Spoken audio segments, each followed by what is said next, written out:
आपको बता दूं कि ईवीएस जो है ना आपकी कब अब जो पूछ रहा है ना वह काफ़ी आउट ऑफ सिलेबस पूछ रहा है। तो भाई क्या उपाय किया जाए कि भाई ईवीएस आपका आउट ऑफ सिलेबस आएगा भी तो आप लोगों को पकड़ में आएगा कि हाँ भाई क्वेश्चन ये पूछा जा रहा है। देखिए मैं आपको बता देता हूँ कि कोई भी टेट का एग्जाम हो या सी टेट हो यूपी टेट हो या कोई भी टेट हो भैया, मैं आपको बता देता हूँ। आज तो काफ़ी छोटा टॉपिक मैं लेकर के आया हूँ। ये आपका सिलेबस है, ये आपका सिलेबस है मेरे दोस्तों। और मैं आज जो सिलेबस में कराने वाला हूँ यहाँ तक मैं करा दिया हूँ, ये सब मैं करा दिया हूँ, है ना। यहाँ तक मैं 7 अध्याय तक मैं आपको सिलेबस में करा दिया हूँ ईवीएस का। और जो लोग रेगुलर बने हुए हैं 8 बजे रेगुलर आते हैं उनको कभी परेशानी नहीं होगा। ईवीएस में मैं आपको देता हूँ गारंटी कि जब एग्ज़ाम देंगे तो आपको पता चलेगा। आज जो टॉपिक है दोस्तों सबसे छोटा टॉपिक है, पदार्थों का संसार। मात्र इसमें 17 से 18 प्रश्न बनते हैं जो आपके एग्जाम में पूछे जाते हैं।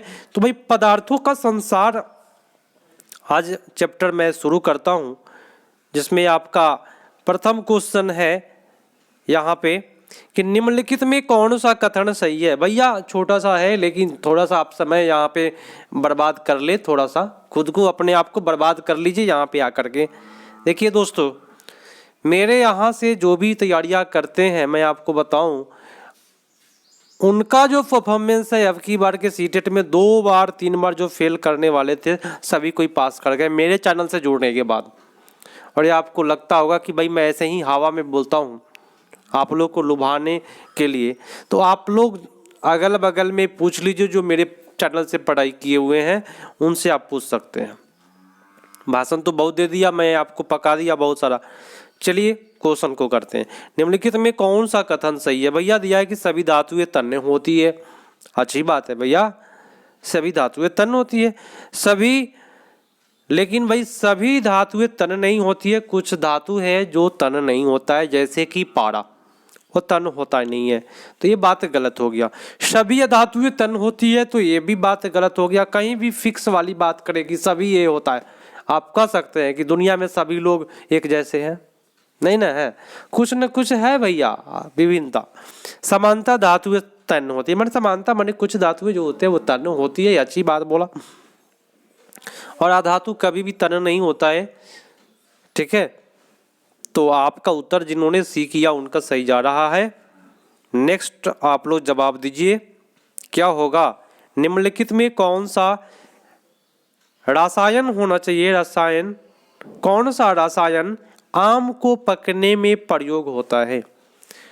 Calcium carbonate, calcium hydroxide, calcium carbide और कैल्शियम क्लोराइड। कार्बाइड से हम लोग क्या करते हैं, आम को पका लेते हैं। तो हार्मोन के बारे में आपसे कौन सा रसायन के बारे में पूछ रहा है, तो कैल्शियम कार्बाइड है ना। मार्केट से जाते हैं और कार्बाइड ले आते हैं, हम लोग कहते हैं क्या कार्बाइड दे दीजिए, लेकिन वो क्या है भैया, कैल्शियम कार्बाइड है।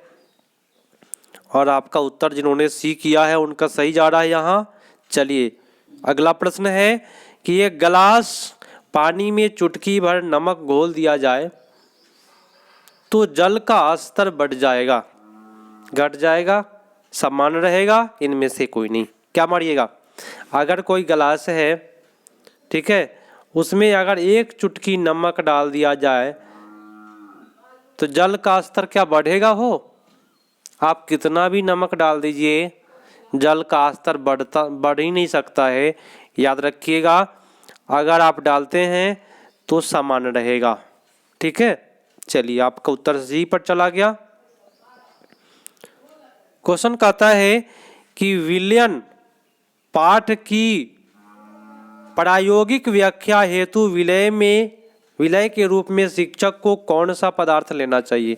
अगर आप शरबत बनाने का काम करते हैं, शरबत जानते हैं ना, जूस, बच्चे के बारे में यही पढ़ाना है, उसको कहते हैं विलयन। विलयन के बारे में यदि आपको पढ़ाना है तो कौन सा लीजिएगा, नारियल का तेल लीजिएगा, नारियल का पानी लीजिएगा, पारा लीजिएगा कि सोडियम क्लोराइड।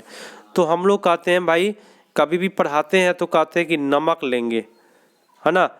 क्या लेंगे भाई, नमक। और सोडियम क्लोराइड को नमक कहते हैं, साधारण नमक कहते हैं, ठीक है, तो जिन लोगों ने डी किया उनका सही जा रहा है। कार्बन डेटिंग विधि प्रयुक्त की जाती है। मैं आपको बता देता हूँ, ये क्वेश्चन काफ़ी वीवीआई है और अब की बार के सीटेट एग्जाम में ये क्वेश्चन पूछा था। मैं आपको शुरुआत में ही बोला हूँ कि मेरे यहाँ जो होगा सिलेबस से होगा, जो आपकी बार जो दिमाग घुमा देने वाला ईवीएस पूछा हुआ था ना, अब कितना भी दिमाग घुमा देगा ना, तो मेरे चैनल से जुड़े हुइएगा तो नहीं घूमेगा आपका दिमाग। क्योंकि देखिए कार्बन डेटिंग आपको सिलेबस में नहीं पढ़ना था और अब की बार पूछा हुआ था। तो मैं जिस बुक से बता रहा हूँ एनसीईआरटी का बुक है, जितना भी टॉपिक बनता है सारे टॉपिक को मैं कराऊंगा बारीकी से। अभी तो क्वेश्चन चल रहे हैं। तो ये क्वेश्चन पूछा था, कार्बन डेटिंग विधि प्रयुक्त की जाती है। तो कार्बन डेटिंग और एक होता है यूरेनियम डेटिंग, दोनों समझे ध्यान से। यूरेनियम डेटिंग की बात करें तो पृथ्वी की आयु ज्ञात करते हैं और कार्बन डेटिंग में वस्तु की आयु ज्ञात करते हैं। जिन्होंने भी किया उनका सही जा रहा है।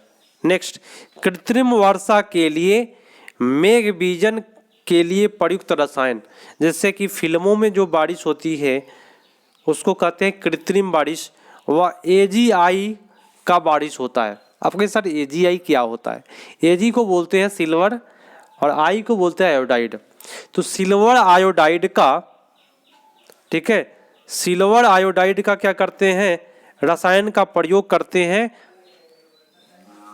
कृत्रिम बारिश करने में। बोले तो फिल्मों में जो बारिश होती है। शुष्क बर्फ किसका ठोस रूप है?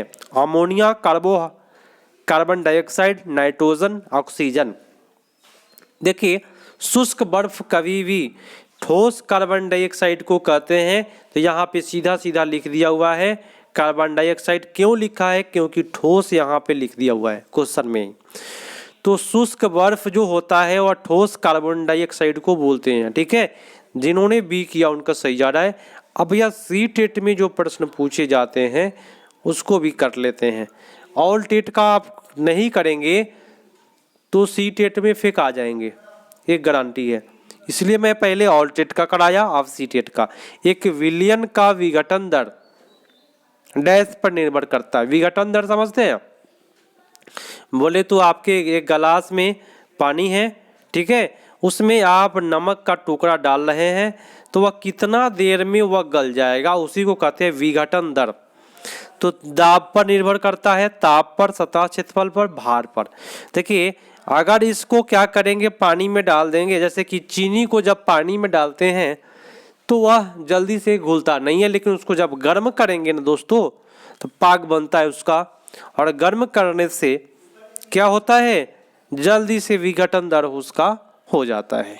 तो जिन लोगों ने मारा तापमान उनका सही जा रहा है। जलेबी बनाने के लिए देखे हैं ना, हाँ वही पानी में चीनी डाल करके कस को उबाल देते हैं उसको। वाष्पीकरण की प्रक्रिया निम्नलिखित में किस स्थिति में सबसे धीमी होगी? बताए। देखिए इसका ट्रिक है, कम तो कम, वृद्धि तो वृद्धि। तो सतह क्षेत्रफल, तापमान दोनों में वृद्धि, लेकिन कह रहा है सबसे धीमी बताना है, सबसे कम।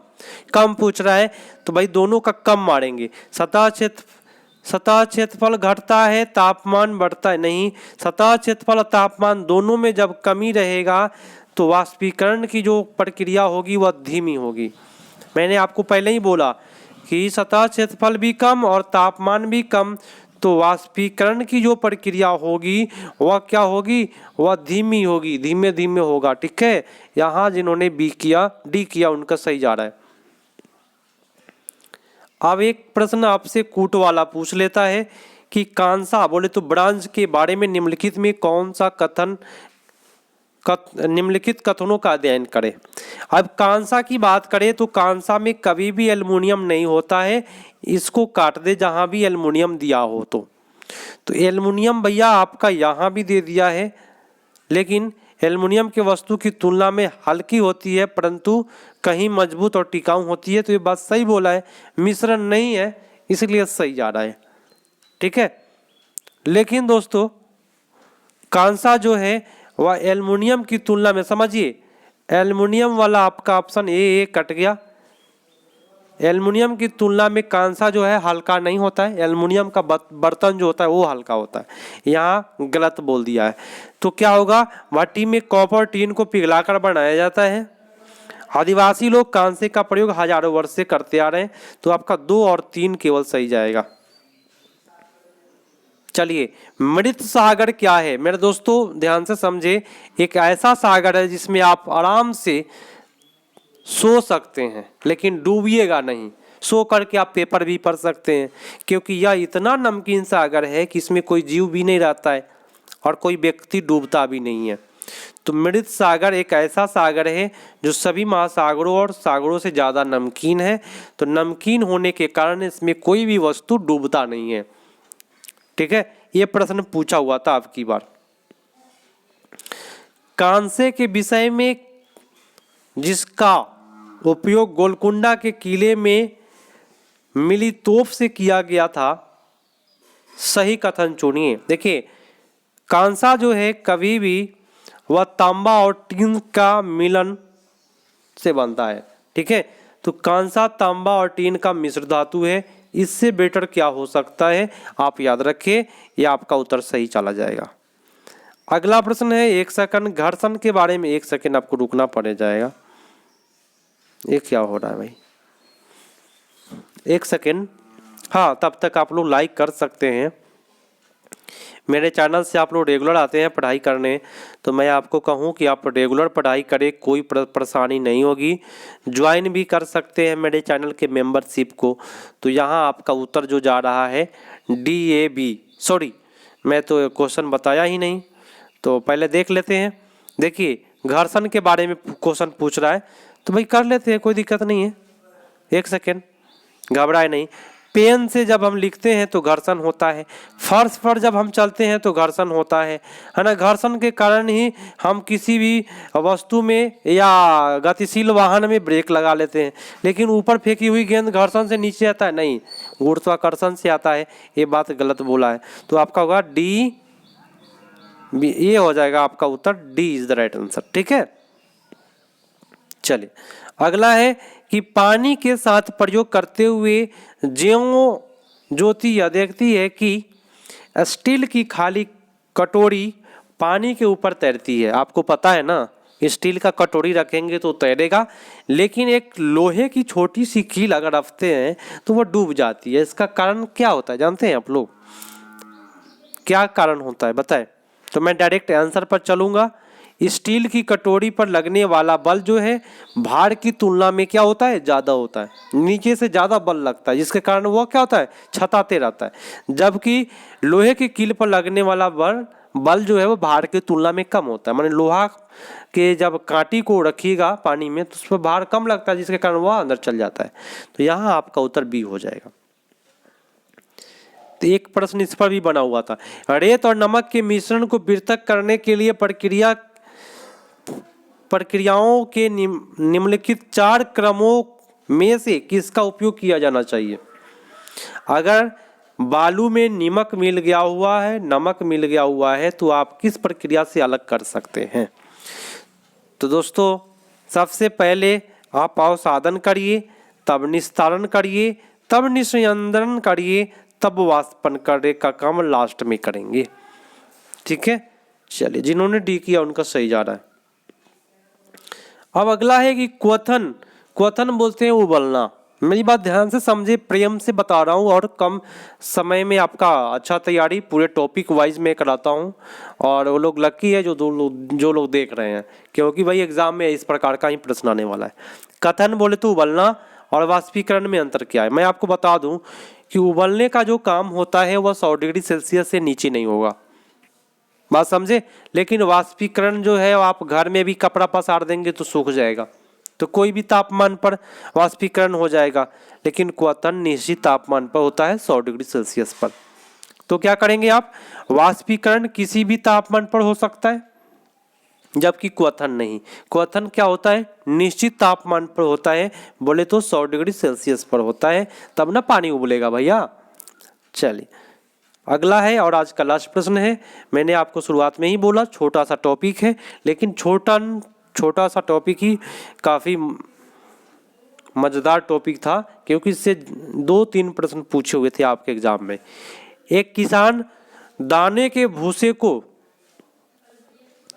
अलग कर रहा है, ठीक है, दोनों को भूसे से, दाना होना चाहिए यहाँ पे, दाना का जो है ना भूसा से अलग कर रहा है। तो किस प्रक्रिया के द्वारा आप दाना को भूसा से अलग कर सकते हैं? कौन ऐसी प्रक्रिया है जिससे आप दाना को, थ्रेसिंग नहीं, निष्पावन कहते हैं इसको, कहते हैं फटकना। कहेगा सर थ्रेसिंग से भी तो हटता है, लेकिन हटता है दोस्तों, लेकिन उसमें क्या होता है, कुछ कुछ भूसा का टुकड़ा जो है वह रह जाता है, तो उसको आपको निष्पावन ही करना पड़ेगा आपको लास्ट में। बोले तो फटकना, ओसाना, निष्पावन के द्वारा आप दाने को भूसे से अलग कर सकते हैं। आप 1 मिनट मेरी बात सुन करके जाइएगा। सबसे पहली तो बात मैं आपको बोलूँ तो सब्सक्राइब कर ले, और ज्वाइन एक बटन सब बगल में ही लिखा हुआ, चैनल का बगल में लिखा होगा एक ज्वाइन, तो उस पर आप ज्वाइन करके आप अब मेरे चैनल का मेंबरशिप ज्वाइन कर सकते हैं। इससे आप जो भी कहेंगे आपकी पूरा किया जाएगा, है ना, पूरा सिलेबस आपका, तो आप ज्वाइन कर सकते हैं। और ज्वाइन कितने लोग बोले कि नहीं मेरे को ज्वाइन नहीं दिखाई दे रहा है, तो मैं आपको दिखा देता हूँ, ठीक है। यहाँ आप लोग देख सकते हैं, ये मेरा चैनल है, यहाँ पे ऑनलाइन बोर्ड स्टडी लिखा हुआ है, 53,000 के सब्सक्राइबर है, बोले तो 53,000 लोग हमसे जुड़े हुए हैं।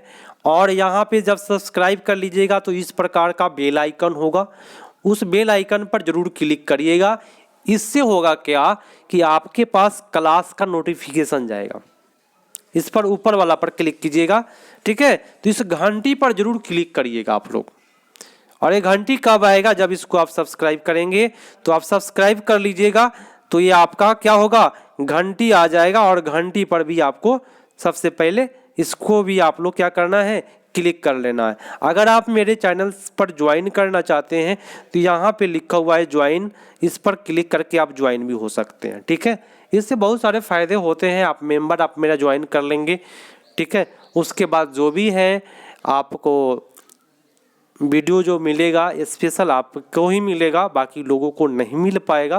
बाकी लोगों को जो लोग जुड़े हुए हैं सभी को ऐसे मिलेगा, लेकिन बहुत सारी चीज़ होती है जो आप मांगेंगे कि सर मुझे इस पर एक वीडियो चाहिए, तो मैं आपको एक वीडियो प्रोवाइड करा दूंगा, ठीक है। कोई चीज़ कमी हो उसमें आप कहे तो मैं आपको वीडियो प्रोवाइड ज्वाइन करने के बाद ही होगा। और नहीं तो ऐसे तो क्लास 8 बजे चलता है, आप लोग आते रहिएगा 8 बजे, कोई दिक्कत कोई परेशानी भी नहीं होगी आपको। लेकिन मेंबरशिप बनने के बाद कुछ अलग ही है मज़ा। चलिए भैया मिलते हैं अगले पार्ट में, तब तक के लिए धन्यवाद, जय हिंद।